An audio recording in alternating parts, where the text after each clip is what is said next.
And welcome back to Penalty Box Radio here on ESPN 1025 The Game. Justin Bradford, Glenn Blackwell. We're going to continue our theme here, talking college hockey prospects and especially women in sports as we continue to celebrate International Women's Day. And we have ringside reporter for the University of New Hampshire hockey team. We have Natalie Noury joining us right now. Natalie, thanks for joining us.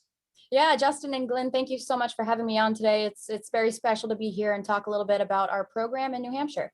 Absolutely. So just overall this season, I mean, obviously New Hampshire, looking at the standings, hasn't done as well, but I'm sure most people are just thankful that they're able to play and have the opportunity to play. So what has it been like overall for you this season for the team? Yeah, obviously it's been a super disrupted season. I've had the opportunity to kind of intern and work a little bit with our conference so far this year with Commissioner Steve Metcalf and Hockey East, and we've spoken a lot about how disrupted the season has been and how it's been difficult to make sure that everyone gets the equal amount of playing time. So, as you said, teams are just lucky to have the opportunity to get out on the ice, as I'm sure every level of hockey is right now. For us, we were the first team in the conference to really get hit with COVID. So we went on, one or two pauses right towards the beginning there. So that was a rocky start for New Hampshire. But about 20 games later, I think we're in playoffs starting today. Actually, the team is up in Orono, Maine, playing our rival, the Black Bears. So it's been exciting. It's been a pretty turbulent, challenging road getting to this point. But I know that myself, the team, the coaches, everyone's just happy to be able to get on the ice and play some games. And like you said, everyone's happy. They're thankful they can play, but that doesn't come without those personal hurdles, I guess, for the players as well as somebody like you. So from your perspective, due to all these changes for COVID protocol, what has that been like for you as a reporter, just trying to adapt? Because I know that stuff changes day to day. Yeah, as a reporter, it's been quite difficult because our broadcast production group, we've had a very hard time kind of figuring out when to get games on TV, when to get games played in general. So for us, the network that we work through is NESN, the New England Sports Network. And I think we've only had maybe 3 or 4 games on NESN so far this year. The first 2 that we were going to have, that I was going to be ringside, actually got postponed due to COVID reasoning. So that kind of broke my heart a little bit. And then right after that, our production department actually came down with COVID as well. So we didn't really have anyone here to direct or produce games. So it was actually in that pause that I don't know how, but I was the only one who didn't get COVID at all, which was kind of a miracle. So I actually stepped up and learned how to direct and produce and run graphics and replays from the control room here. So it was a huge learning experience for me as a reporter, although the opportunities haven't exactly been there so far this year to be rinkside.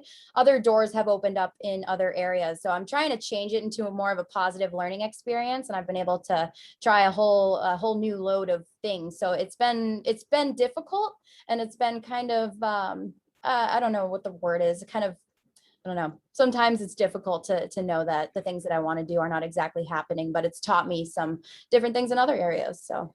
And hey, those other skills, who knows, especially those being on your resume, what it can lead to and being able to turn that silver lining around, right? I mean, it's always important, especially in our industry, in media. The more we can learn, the better, and adapt and everything too.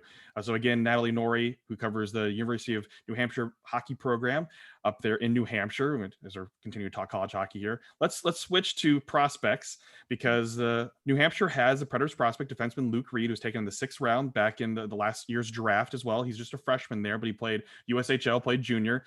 What can you tell us about Luke Reid? Because obviously we haven't been able to watch him really much down here, so we kind of rely on those that do get to watch more often and see him play. What have you seen out of him? I mean, he had 6 points, I think, in the games that he's played, but as a defenseman, obviously okay, and as a freshman too. So what's your prospect report on Luke Reid? Yeah, I think Luke Reid is a huge asset to our program and to the Predators as well. I think that was a great selection from them. I know we were all so happy for him. The draft happened at a really interesting time of year. So I remember he was here sitting in his college dorm with his roommate and got the call and was just elated to be selected by the Predators. But yeah, as it takes every college athlete to adjust to the college fast-paced level, it takes a little bit of a period of transitioning. And I think think for Luke, it actually happened a little quicker because due to all the COVID pauses, we had some veteran players that might have been out that allowed opportunities for the younger players to get some playing time. And Luke really, he made a name for himself quickly in those first few games. He really knows how to contribute to the offense. I think he's a very offensive minded defenseman. He's got great size, of course, 6 foot 190, I believe he is. But he really knows when to step up when they need him. He runs the second power play unit here, which I think is a huge role for a freshman to be in.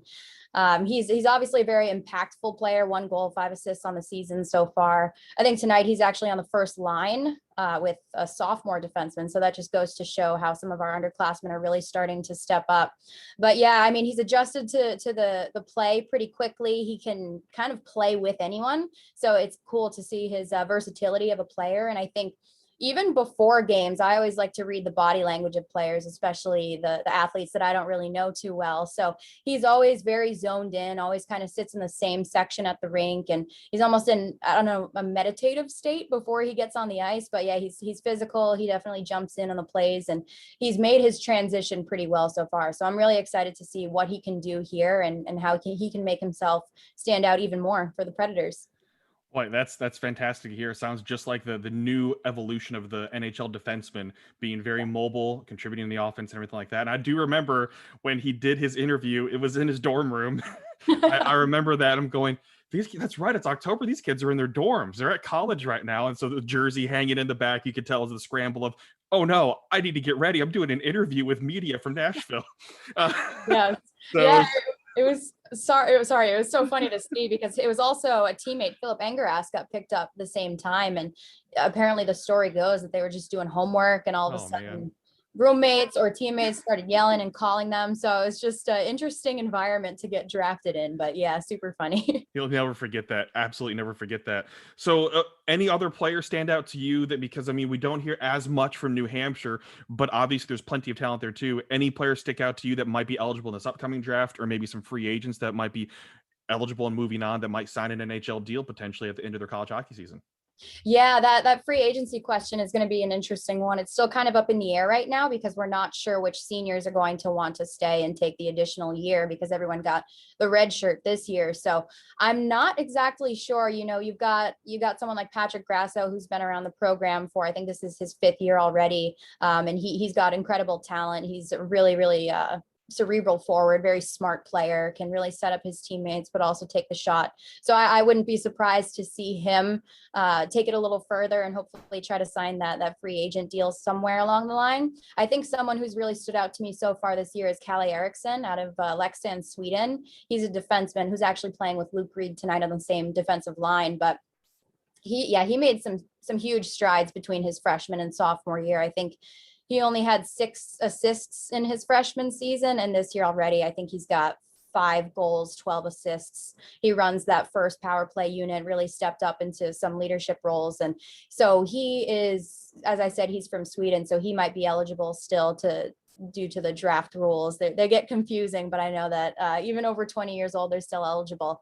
So he's been really good for us. I know that Carson Rickles was thinking he was projected of getting picked up this past year with Luke, but I don't think he did. I'm not sure. I know that they were probably looking at, his size and his skill. He's 6'3", 229, and he's also a huge presence on the ice for us. But there's a lot of skilled players. New Hampshire is not a program that gets too much recognition sometimes, but we do know that a lot of our players that come through here all have the potential to develop into some really impactful players on and off the ice. So yeah, I'd look out for someone like Carson Rickles, someone like Kalle Eriksson up front. I've seen a lot of good things from Lucas Herman, who is a sophomore out of Buffalo, New York or something. Chase Stevenson, they all really, they do really well on that front line, can take a shot when they want to, get in the shot lane. I mean, there's, I guess those names kind of stick out to me for the younger guys. And for the seniors, we're just going to have to see who decides to take it a little further. I know we've got Charlie Kelleher, our captain. He's always good. And Benton Mass, who's been drafted to the Capitals, and Mike Robinson in net, who's going to San Jose. So we're just going to see if they take the extra year or not. But if not, I hope to see all of them continue on. a lot of people to watch in New Hampshire. And now, Natalie, switching gears, we're going to honor International Women's Day, which was yesterday, but we're going to extend that into, and I just want to talk about your story. I mean, was this something like, you obviously have a passion in sports, but what you're doing now, is that kind of exactly the path that you wanted to go, or did it kind of evolve over time? Just where did you start getting you to the point where you are now? Yeah, well, thank you so much for asking that question. It's always nice to talk about where I come from. But yeah, I think being from New Hampshire myself, I grew up a Boston Bruins fan. And in 2011, when they won the Stanley Cup, that was actually a very memorable year all around for me. I learned the game of hockey predominantly from my grandfather. And in 2011, he was diagnosed with bone cancer. We weren't sure how much time we were going to have with him. So his favorite thing to do was to watch the Bruins. So every game that they kept going further and further, it was, I think I was in a 6th grade or something. I was 12 at the time, but it was school nights and I was staying up late just so I could watch these games with my grandpa.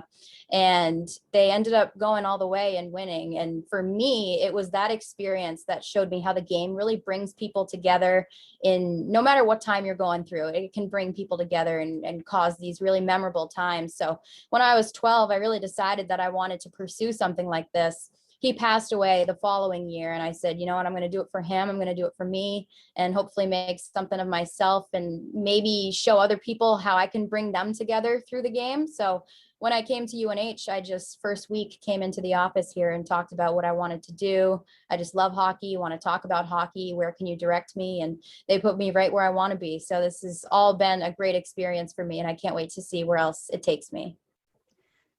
Whew. You can't wait either. I mean, honestly, this whole interview is inspiring. I mean, hearing you talk a little bit ago about how, you know, when your role wasn't active, you turned around and you started learning other stuff and did other stuff. And that's so inspiring. And I'm very, very passionate, obviously, about hockey, women in sports. So, and then the bringing the worlds together. I mean, that's exactly what hockey does. Hockey brought Justin and I together. What was it, 10 years ago? 10 years ago. Yeah. We met at a hockey game and became instant friends, and then started doing this. And it's so inspiring to hear your story. I mean, I started getting choked up. But it's so true, because it really does bring people together. Obviously, like today, we're sitting here talking with you, having never met you in real life. So very, very inspiring work. You're doing great things. Oh, thank you so much for saying that. It means a lot to me, and I'm happy, you know, as you said, the sport can bring people together. It's funny to hear how you two were brought together at a game, but yeah, it's exactly how I feel too. And it's a great environment to be around. So thank you for saying that. I appreciate it. So before we have to let you go, Natalie, just to kind of give New Hampshire a little bit of limelight here, even more so than just the product on the ice, you have a 30-second elevator pitch. What's something that somebody should know about just the hockey lifestyle at New Hampshire, and what makes it stand out and be different from the rest of other college hockey towns? Oh boy, 30 seconds. I think even though we're an hour north from Boston, we've still got that Boston atmosphere. You know, we've got really, really passionate fans up here. Our student section is incredible. I think if anyone was going to come play here, the environment at our Whittemore Center, the arena is it's electric, really. It gets you going. I think New Hampshire hockey is kind of underrated sometimes, but we got a lot of fight in our game, and we've got a lot of fun behind the scenes that a lot of people don't really see on the surface area. So I guess if I was going to say anything about the New Hampshire hockey program, it's a lot of fun. Anyone who plays here, it's like the fans and the athletes play the game together, and there's that really togetherness feeling that people develop. And even myself, the whole conference is very friendly with each other, so it's nice to have that included feeling. But yeah, it's a great school, it's a great place, and I'm fortunate to be here. That's awesome. Well, Natalie, thank you so much again for taking the time to speak with us. We really do appreciate it. Yeah, thank you so much for having me on. It was a pleasure to get to speak and meet both of you today. So I thank you. Folks, Natalie Noury covers the University of New Hampshire men's hockey program up there, rinkside reporter, as well as other things, because she's had to adapt. So it's awesome to hear her story and her journey, and just to hear an update on Predators prospects too. I mean, I think this is a great time, not now then when, to hear about Predators prospects and potential players joining the program.